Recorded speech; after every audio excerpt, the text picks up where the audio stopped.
दोस्तों, topic start करने से पहले अगर आपने अभी तक हमारे चैनल को सब्सक्राइब नहीं किया है तो सब्सक्राइब कर लें, बेल आइकन को प्रेस कर लें ताकि एजुकेशन से रिलेटेड इसी तरह की अच्छी अच्छी वीडियो आपको मिलती रहें। आइए अब हम हमारा आज का टॉपिक स्टार्ट करते हैं। जैसा कि दोस्तों आपने थंबनेल में पढ़ लिया होगा कि आज के बाद हमें जल संधियाँ पढ़ने की ज़रूरत नहीं पड़ेगी। आज हम वर्ल्ड ज्योग्राफी का एक टॉपिक स्टार्ट करने जा रहे हैं जिसका नाम है जल संधि। यूँ तो जल संधि अपने आप में एक कठिनतम टॉपिकों में से एक माना जाता है, पर आज मैं आपको जल संधि इस तरीके से पढ़ाऊँगा विथ मैप कि आपको वो कुछ ही देर में याद हो जाएगा। उसके बाद आपको रिविज़न बार बार करने की आवश्यकता नहीं पड़ेगी। बस आवश्यकता है कि आप मेरे साथ ध्यान से पढ़ें। ठीक है, हम स्टार्ट करने जा रहे हैं जल संधि। चलिए स्टार्ट करते हैं। सबसे प्रथम जल संधि है जिब्राल्टर जल संधि। स्टार्ट करते हैं। सबसे पहले आपको याद रखना है जिब्राल्टर जल संधि जो है ये भूमध्य सागर को उत्तरी अटलांटिक महासागर से जोड़ती है और यूरोप महाद्वीप के स्पेन देश को अफ्रीका महाद्वीप के मोरक्को देश से अलग करती है। आपको याद रखना है। और इसे भूमध्य सागर के प्रवेश द्वार किस नाम से, भूमध्य सागर के प्रवेश द्वार इस नाम से जाना जाता है। दोस्तों, मैं पहले आपको मैप में चीज़ें लोकेशन के हिसाब से समझाऊंगा, उसके बाद लिखा हुआ स्लाइड में मूव करूंगा, फिर आप उसको पढ़ना और ध्यान से सुनना। स्टार्ट करते हैं। यह उत्तरी अटलांटिक महासागर को भूमध्य सागर से जोड़ती है। इसे भूमध्य सागर के प्रवेश द्वार के नाम से भी जाना जाता है और यह मोरक्को व स्पेन के मध्य स्थित है। यह यूरोप महाद्वीप को अफ्रीका महाद्वीप से अलग करती है। तो आपको याद रखना है दोस्तों, कभी पूछ लिया जाए किसी भी एग्जाम में कि यूरोप महाद्वीप को अफ्रीका महाद्वीप से कौन सी जल संधि अलग करती है, तो आपको याद रखना है यूरोप महाद्वीप को अफ्रीका महाद्वीप से अलग करने वाली जल संधि है जिब्राल्टर जल संधि। और सबसे महत्वपूर्ण पॉइंट इसका यह है कि इसे भूमध्य सागर के प्रवेश द्वार के नाम से जाना जाता है। तो आप याद रखिएगा, कभी भी किसी भी एग्जाम में पूछ ले कि भूमध्य सागर के प्रवेश द्वार के नाम से किस जल संधि को जाना जाता है, तो आपको याद रखना है जिब्राल्टर जल संधि को भूमध्य सागर के प्रवेश द्वार के नाम से जाना जाता है। ठीक है दोस्तों, हमारी अगली जल संधि है बेरिंग जल संधि। बेरिंग जल संधि। तो आपको याद रखना है यह जल संधि जो है एक महत्वपूर्ण जल संधि है, क्योंकि इस जल संधि की एक स्पेशल बात है कि जिसे हम अंतर्राष्ट्रीय तिथि रेखा कहते हैं, जिसके हिसाब से तिथियों का निर्धारण होता है, वह जो 180 डिग्री देशांतर रेखा है वह इस जल संधि के मध्य से गुजरती है, जिसका नाम है बेरिंग जल संधि।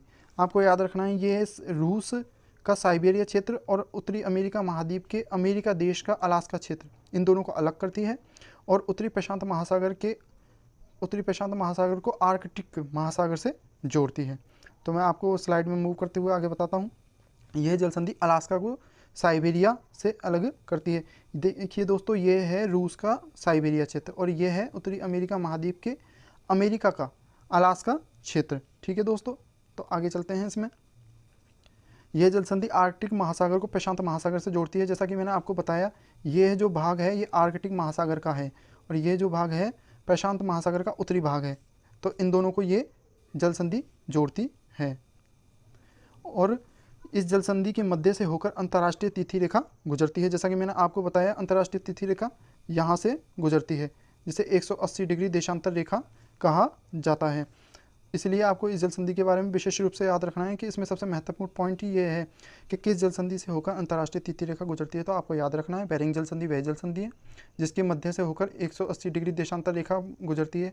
अगर कभी आपसे ये भी पूछ लिया जाए कि ऐसी कौन सी जल संधि है जिसके सबसे 180 डिग्री देशांतर रेखा या तिथि रेखा जिसके सबसे निकट स्थित है, तो भी आपको याद रखना है कि बेरिंग जल संधि वह जल संधि है जिससे अंतर्राष्ट्रीय तिथि रेखा गुजरती है और इसी के पास सबसे निकट अंतर्राष्ट्रीय तिथि रेखा है। अगली जल संधि है हमारी डेविस जल संधि। डेविस जल संधि में दोस्तों आपको याद रखना है यह जल संधि एक महत्वपूर्ण जल संधि है, क्योंकि यह जो है विश्व की सबसे चौड़ी जल संधियों में से एक है। यह विश्व की सबसे चौड़ी जल संधि है।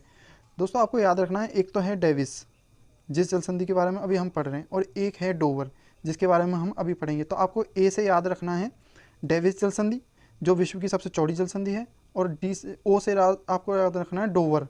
तो आपको ओ से याद हो गया होगा वर ओ, सो ओ तो डोवर और डी ए से डेविस। तो आपको याद रखना है डेविस जल संधि जो है जो विश्व की सबसे चौड़ी जल संधि है और डी ओ से याद रखना है आपको डोवर जल संधि एक अन्य जल संधि है जो कि मैं आपको आगे पढ़ाऊंगा।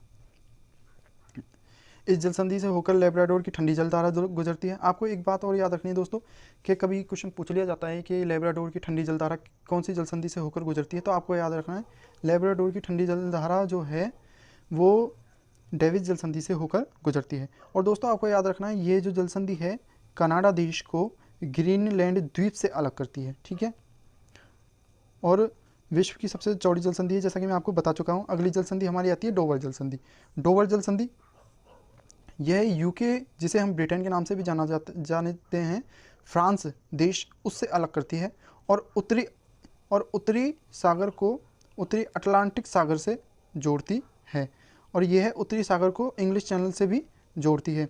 और यह है यूके देश और यह है फ्रांस, जो एक दूसरे से अलग इस जल संधि के द्वारा, डोवर जल संधि के द्वारा एक दूसरे से अलग होते हैं, ठीक है। आगे चलते हैं। यह जल संधि उत्तरी सागर को इंग्लिश चैनल से जोड़ती है। यह जल संधि फ्रांस देश को यूके देश से अलग करती है, जैसा कि मैंने आपको बता दिया था। वैसे तो दोस्तों आपने सुना होगा कि लोगों की आंखों में आंसू आ जाते हैं जब वो हॉस्पिटल जाते हैं, डॉक्टर के पास जाते हैं, लेकिन हमारे पास एक ऐसी जल संधि भी है जो लोगों की आंखों में आंसू ला देती है। उसका नाम है बाब अल मंदेव जल संधि। जैसा कि आपको याद रखना, बाब अल मंदेव, इसका नाम ही अजीब सा है, इसलिए आपको याद रखना पड़ेगा, बाब अल मंदेव जल संधि। आगे चलते हैं। यह जल संधि जो है लाल सागर को अदन की खाड़ी से जोड़ती है। याद रखना है आपको, लाल सागर को अदन की खाड़ी से जोड़ती है और अफ्रीका महाद्वीप के जिबूती, कौन सा देश, जिबूती देश को यनम देश, जो कि एशिया महाद्वीप के अंदर है, उससे अलग करती है। यानी कि दोस्तों ये जो जल संधि है एशिया महाद्वीप को अफ्रीका महाद्वीप से अलग करती है और लाल सागर को अदन की खाड़ी से जोड़ती है। ये अदन की खाड़ी को लाल सागर से जोड़ती है और इस जल संधि को आंसुओं के द्वार के नाम से भी जाना जाता है। सबसे महत्वपूर्ण पॉइंट दोस्तों यही है कि आंसुओं के द्वार के नाम से कौन सी जल संधि को जाना जाता है, तो आपको याद रखना है आंसुओं के द्वार के नाम से बाब अल मंदेव जल संधि को जाना जाता है। तो आप याद रखिएगा बाब अल मंदेव जल संधि के बारे में विशेष रूप से, क्योंकि ये क्वेश्चन पूछ लिया गया है और आगे भी पूछा जा सकता है। पाक जल संधि, जिसके बारे में आपने बचपन से पढ़ते हुए आ रहे होंगे, जैसा कि धार्मिक कथाओं में माना जाता है कि भगवान राम ने अपने लंका जाने के लिए एक मार्ग का निर्माण किया था, वो मार्ग इसी जल संधि में स्थित है।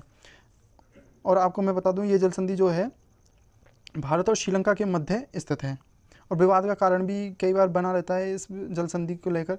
ये जल संधि जो है बंगाल की खाड़ी को मन्नार की खाड़ी से जोड़ती है। बंगाल की खाड़ी को कहाँ से जोड़ती है, मन्नार की खाड़ी से जोड़ती है। और यही जल संधि जो है अरब सागर को बंगाल की खाड़ी से भी जोड़ती है। और ये भारत और श्रीलंका को अलग करती है, पाक जल संधि, आपको याद रखना है। आगे क्वेश्चन पूछा जा सकता है जल संधि के बारे में विशेष रूप से, क्योंकि भारत के संदर्भ में आते रहते हैं क्वेश्चन। हडसन जल संधि के बारे में पढ़ते हैं हम। हडसन जो जल संधि है ये हडसन की खाड़ी को लेब्राडोर सागर से जोड़ती है। तो आपको याद रखना है, कभी पूछ लिया जाए कि हडसन जल संधि कौन कौन सी खाड़ियों को जोड़ती है, तो हडसन की खाड़ी और लेब्राडोर सागर को आपस में जोड़ती है। ये जल संधि हडसन की खाड़ी को लेब्राडोर सागर से जोड़ती है। आगे चलते हैं। सुसीमा जल संधि, यह जो जल संधि है यह जल संधि हडसन की खाड़ी को लेब्राडोर सागर से जोड़ती है। सुशीमा जल संधि, सुशीमा जल संधि के बारे में दोस्तों अब हम पढ़ते हैं। यह जो है जापान को कोरियाई प्रायद्वीप से अलग करती है। जापान जो देश है ये कोरियाई प्रायद्वीप उससे अलग करती है और जापान सागर को पूर्वी चीन सागर से जोड़ती है। ठीक है दोस्तों, आगे चलते हैं। मलक्का जल संधि, मलक्का जल संधि ये मलेशिया प्रायद्वीप को सुमात्रा प्रायद्वीप से अलग करती है।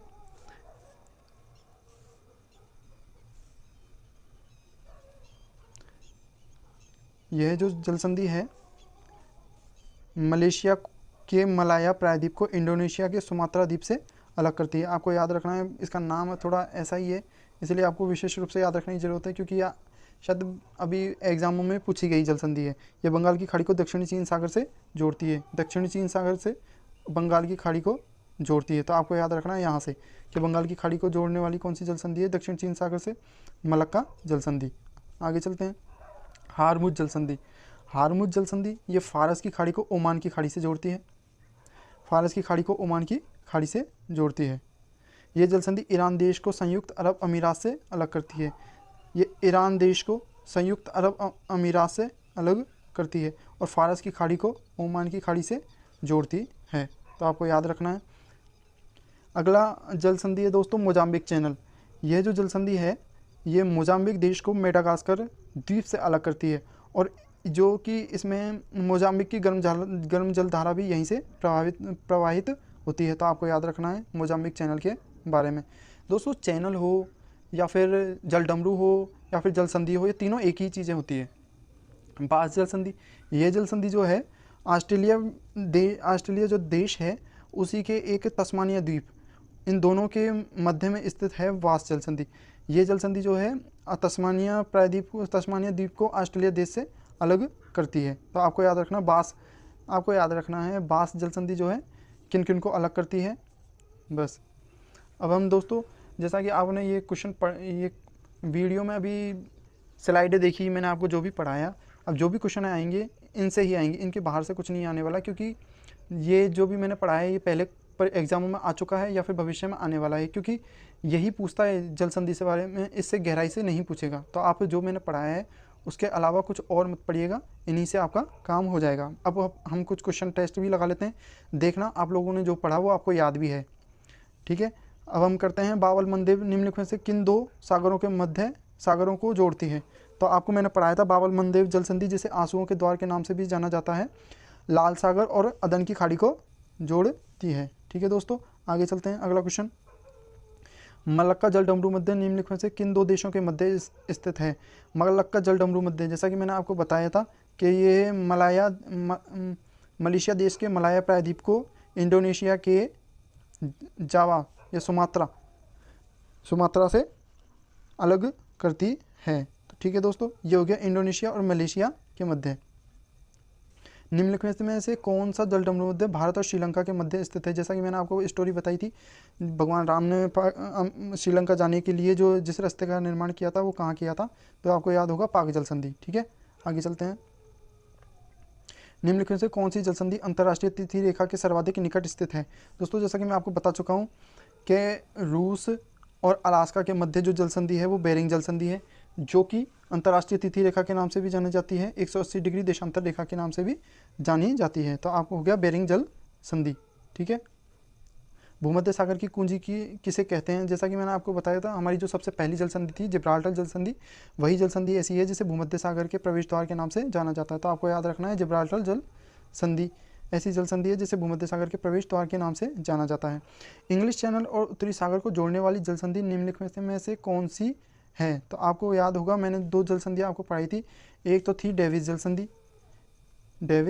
संधि और एक थी डोवर जल संधि, जिनको मैंने साथ साथ रखा था। डी से आपको याद रखना है डेविस और ओ से याद रखना है आपको डोवर। तो डोवर जल संधि और एक हो गया डेविस जल संधि, जो कि सबसे चौड़ी जल संधि है, और डोवर जल संधि आपको याद रखना है इंग्लिश चैनल और उत्तरी सागर को आपस में जोड़ती है। दोस्तों तो यहाँ हमारी जल संधियाँ होती है समाप्त, और आपको आज के बाद कभी भी जल संधियाँ पढ़ने की आवश्यकता नहीं है, क्योंकि हमने मैप के थ्रू जल संधि इतनी आसानी से समझ ली हैं कि आपको अब हमेशा के लिए याद रहेंगी। बस आपको कभी लगे कि आप भूल रहे हो तो आप इनका रिवीजन कर सकते हैं, वीडियो को फिर से देख सकते हैं, ठीक है दोस्तों। अगर आपको हमारी ये वीडियो अच्छी लगी हो तो हमारी वीडियो को लाइक करें, शेयर करें, सब्सक्राइब करें और बेल आइकन को प्रेस करना ना भूलें।